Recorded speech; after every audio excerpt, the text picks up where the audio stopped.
Hello and welcome, it's me, LinkingX2, and today we will look at some stats for our upcoming T1 versus Damwon Kia series. Obviously, this will be the World Finals being played in the semis. Anyway, we're going to look at some stats here, and yeah, this obviously, as I mentioned, is going to be the match maybe of the last couple years. So yeah, Damwon Kia, they're really good at the moment, and in recent years, obviously, you all know about them. T1 obviously #1, always #1 in my heart and everywhere else. And yeah, people are underestimating our team, and I'm going to show you here in these stats why you shouldn't sleep on my guys. So here we come to some 4 more basic stats here: farming, aggressiveness, objectives, and vision. Let's compare them to each other and the overall state of the World Championship here. The middle line is the average. So both teams are quite good in farming. Damwon Kia just slightly bit over the average, while T1 is quite a bit over the average. Aggressiveness, T1 here below average, which is something that you didn't expect maybe coming into this. Damwon Kia, more kills in their games. Objectives about even. I think Damwon Kia here with a slight edge. Obviously these stats are without context, so yeah, we're going to talk about that in a bit. Then lastly here, vision. Obviously Korean teams always having more vision than anyone else. We see here Damwon Kia with way above average, but T1, Jesus, like their vision score is insane. Obviously coming into the tournament, T1 was already one of the teams with the highest vision scores. I think they were actually the highest, with like the highest vision average in multiple vision related categories like watts per minute, watts cleared per minute, and so on. So yeah, we see that they do carry that onwards here at the World Championship stage. So here coming to a bit of a comparison, Damwon Kia and T1 as well as some other teams for context. So here we see T1 with by far the highest KDA. Obviously if we look here at like top KDAs for this tournament, Umayushi 22.3, Carrier 18.4, and then Owner 7.8. This is obviously only the top 5, but I can tell you in the top 10, all 5 T1 players are in there. And yeah, like T1 has been smashing teams, completely dominating them. And we see that obviously in the KDA. They're killing a lot, which is strange that this is not shown in the aggressiveness stat, as we talked about before, but they're also dying next to never, so yeah, that's good. Damwon Kia here at second place, also with quite a good lead here to GenG, but they're still quite below T1 here. Coming to the gold per minute stat, Damwon Kia here is leading, but by a slight bit. But here for gold per minute, that is a stat that we need to get into context. Going to do that right now. We see gold differential per minute, so that's the gold lead that you accrue every minute, and we see that T1 is here leading with quite a bit more over Damwon Kia. Obviously Damwon also quite ahead of the curve. These two teams have been smashing everyone else. They have been the most dominant. That's why we call this semi-final the finals, because no disrespect to GenG and EDG, but you are like quite a bit below. I mean, look at the KDA difference, that's that. Look at these stats, like just stats alone, and stats are usually worse than what we see with our eyes. So yeah, but what I was getting to with the gold difference and gold per minute, why Damwon Kia here is leading, that is because of this here, gold duration. So the longer a game goes, the more gold per minute you get, because in the later stages, minion waves spawn more frequently, and you can farm minion waves and jungle camps way faster, so your gold per minute and your CS per minute increases the longer games go. So if we look here at average game duration, T1 has with quite a good amount the shortest game duration. Damwon Kia here is in the middle of the pack. No disrespect to them, but their games do take a lot more time, so their gold per minute stat is way higher because, well, as I just said, you get more gold in the later game stages, and there is a 5-minute difference here in their game duration towards T1. So obviously they are going to lead in gold per minute score. So T1's lead here over Damwon in the gold difference per minute score obviously already indicates that this team is snowballing way stronger and way faster. And for snowballing, I also looked at some stats. Let's start here with Damwon Kia. How does gold over time look for them? This is gold lead over time here, and yeah, they have all their games here. This is the 0 line. I think you know how a graph looks like. Let's start here with their highest high. The highest high here was against Rogue. So yeah, this game, they completely shitted on them. And then here on the bottom, we have the game against Mad in the quarterfinals, game number 2, where they, if we're being honest, they should have lost that game 100%. Mad was, I don't know what Mad was doing, but somehow they managed to lose that one. This average here, which is the blue line here in the middle, we see they have a steady increase in gold lead, but in the end it's not too massive. Here by 19 minutes they have a 2.7k gold lead, which is really nice. really, really good. So if we compare this here with EDG, like go to the 19-minute mark, 19 minutes, they on average have like a 1.7. So Down One Kia is on average 1k gold up on EDG, and EDG is another semi-finalist. So yeah, that's pretty good. But let's get to the main team here. Let's get to T1 and wait, 19 minutes? Well, where's T1 at 19 minutes? Oh, T1's average on 19 minutes is 4.8, let's be honest, 4.9k. 4.9k. 4.9k. T1 is completely ripping teams apart. They're ripping them apart like paper. No fucking chance. Like 4.9k. Do you know how insane that is? They on average have a 4.9k gold lead at 19 minutes. 19 minutes, Beryl hasn't even spawned yet and they have already ripped them apart like fucking paper planes. Jesus, man. And then people are coming to me like, oh yeah, Down One Kia is super strong. Yeah, they're good. They're good. They're shitting on EDG by 1k. But T1 shits on Down One Kia by 2.2k. Like, what the fuck? Obviously here, let's take a closer look at T1's gold lead. And you're wondering why this stopped here? Well, this is the DFM game. The game didn't last that long and then went over 10k. That's happening here as well. These two graphs here, the average and the DFM graph here, obviously, they go over 10k. This only goes to 10k. Like T1 is above the graph. Above the graph. They're shitting on people so hard, it isn't even measurable. It's over 10,000, man. Like T1's like gold leads here over like past 20 minutes go over 10,000 gold lead. It's insane how much they're smashing teams. And then this is even their average and like most of their stats with having this EDG game here. Look at the EDG game. Anyway, then obviously the next point is we looked at the extremes here, we looked at the average, but also let's look at the acceleration. So obviously we noticed T1 is having a larger gold lead at 19 minutes. Yeah, we already assessed that. So now, yeah, let's go over how far their gold lead is going. So let's take a look here at the early game. So 10 minutes. So the average gold lead on 10 minutes is 1.2k. Down One Kia's average on 10 minutes is 940. About 300 advantage there. T1 and Down One Kia's early game is quite comparable, right? T1 here leading with 300 gold,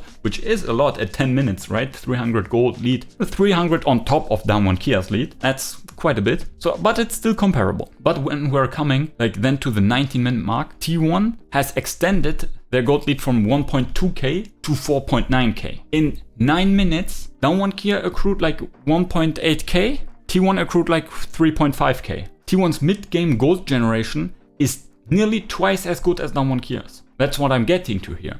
The first 10 minutes are quite similar. T1 obviously getting first blood a bit more. But then the mid game from 10 to 20 minutes, T1's gold generation and snowballing is twice as good. Okay, enough about goals. So now coming to the aggressive stat from before. So remember, aggressiveness is not only kills but also deaths. So here we see Down One Kia obviously leading in kills, and deaths they are near the bottom. So this balances each other out. Still puts Down One Kia above average here in aggressiveness. But the question is, what about T1? So their kills with 13 are completely average. But the thing that puts them below average in aggressiveness is this. 4.2 deaths per game. What? That's a 3.8 team KDA. They have 4.2 deaths per game. This is insane. Like, this is insanely low. Like, you have to understand, they played like 9 games so far. In 9 games, they have an average of 4 deaths. They lost a game! How they lost a game against EDG? How fucking good would their stats be if this loss wasn't in there? Like, you're all sleeping on them, and then like Down One Kia here with 10 deaths. More than twice! And yeah, they have more kills. Shut the fuck up! Like, your kills are nice, but you're also dying a lot. Dying a lot in comparison, right? Yeah, let's go over here. Turrets killed. Obviously, if your game goes longer, you need to kill more turrets. T1 obviously they sometimes just push down one lane after they're snowballing. So yeah, that's my excuse for this, but also quite comparable. Still, yeah, good job Down One Kia. Let's look at turrets lost, and yeah, both teams also near the bottom, and here T1 with a greater advantage. Both teams with the same first blood rate, which is quite fun. First turret rate here goes into Down One Kia's favor. T1 here a bit down, which it's a bit strange considering that there are always 5-manning Herald at 8 minutes. So yeah, that's maybe something where we have to look at. maybe this is something here where we see, okay, so T1 sacrifices first turret to get Herald, and then they take 2 turrets with Herald, which is something that happens sometimes. But yeah, first turret and the snowball from that, which makes it all the more strange that T1 has such a great gold acceleration in the mid game without getting the first turret so often. I mean, 77% is still quite good, but yeah. Then Dragon's killed per game. Yeah, T1 doesn't give a shit about Drake. Dragon percentage. T1 gets all the Drakes because, yeah, the enemy team can't contest the Drakes. So yeah, that's that. Also T1's bot lane obviously always, yeah, that. Let's go to the stat. So Heralds killed per game. Like did we even need a statistics for this? Like Herald percentage? Like T1, like the Herald is our like 6th team member. Like we need to get that guy on our squad every game. Like T1 doesn't give a shit about dragons. Who cares about drakes? We get all the heralds, and let's look at the difference here from to down 1 gear. Like we're like 0.3 heralds more per game, and herald percentage here to down 1 gear, like also like quite a bit. Like who cares about dragons? T1's games are like super short. Like in our games there are no dragon souls. Coming here to turret difference. Yeah, obviously both teams quite high, and that's the fucking thing. T1 is not getting first turret a lot, but while you are getting first turret, they're taking 2 turrets at a time, so maybe that takes a bit more. Then here, obviously, the gold difference at 15. We already went over that. T1's mid game is insane. It is completely insane. They're about even with down 1 gear at 10 minutes, but then 20 minutes, they have more than twice the amount of gold leads. Gold difference at 15, so the middle of that, and we already see the difference, obviously here 900 gold. Then creeps per minute score, and that's another thing where T1 here is only second, even though if we look at best farmers here overall, Gumayusi is number 1, and best farm here in multiple games, Gumayusi is doing well. So how come T1 as a team is here not the best? Does it mean like Canna, Faker, Owner are like so far behind in farm? And let me tell you, that's not really the case. But the thing is here again, if we're looking at average game time, and remember, if games go longer, more creeps spawn, and you take down creeps and jungle camps faster. So if you have longer games, your CS per minute is also higher. That's just something everyone has to know.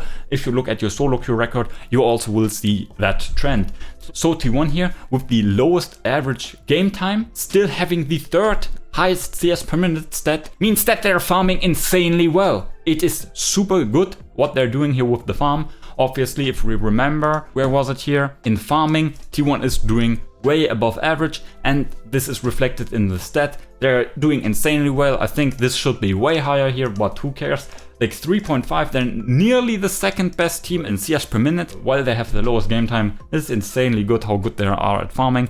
Look at down 1 gear here, 3.2.5. Yeah, also nice, but like you're more average, and your game time is also average, so that's fine. Like they are doing perfectly fine, but they're not overperforming, right? T1 is massively overperforming. They should be around in the bottom of this quadrant, but they're not. So in the end, what do all these stats mean? This means T1 3-0, let's go baby, woo! Obviously here dishing out the copium. The vision will be highly contested. T1 is very efficient in their warding, which is also like portrayed to this. They don't have to set up so much vision. It's just standing there. They're controlling their vision greatly because their gold lead is a bit of a buffer to secure their vision. T1 will go for the heralds. Down 1 gear here obviously will challenge the herald rotations. Maybe we could also see the trades, and yeah, that will be interesting. Obviously down 1 gear here prioritizing the first blood turret a bit more than T1. T1 likes to get some other edges in the meantime. So yeah, early game will be very vital, because obviously we can see here if T1 or down 1 gear get the lead, they're not throwing it too much. For T1 their mid game is just insane. So if down 1 gear falls behind in the early minutes, T1 is sure to ramp up fast, and down 1 gear they have shown that they can back. Obviously here this win against Mad Lions, yikes, they've shown that they can come back. T1 here has most of the stats in their favor. Let's hope that we can scream them to the finals, and let's hope that the man, the myth, the legend, Faker himself can get his 4th title and yes, cement himself more as the GOAT. Already saw a bunch of 12-year-olds say, oh yeah, if ShowMaker wins this world, he's going to challenge Faker's GOAT title. Yeah, Maybe that's going to be a video in the future. I bet you it will be a video in the future. No one is going to challenge Faker's GOAT status in the next 10 years, at least. So yeah, coming here to a close with this preview and stat review for Worlds and the upcoming semifinals in our Damwon T1 finals. It's going to be great. It's going to be super exciting. I can't sit still. I have sleepless nights and I don't know, man. I'm so hyped. But anyway, hopium, everything in the world. Everyone is supporting T1. I am supporting T1. Hopefully you're supporting T1 as well. And if you do, might as well support me while you're at it. So you know how it goes. Leave a like and subscribe to not miss out on the upcoming live reaction to the semifinals. It's going to be dope. It's going to be hype AF. Yeah, I need to calm down, and while I am calming down, you can click on the next video that's going to pop up in any of these corners now. I'm signing out. Have a good day. Bye.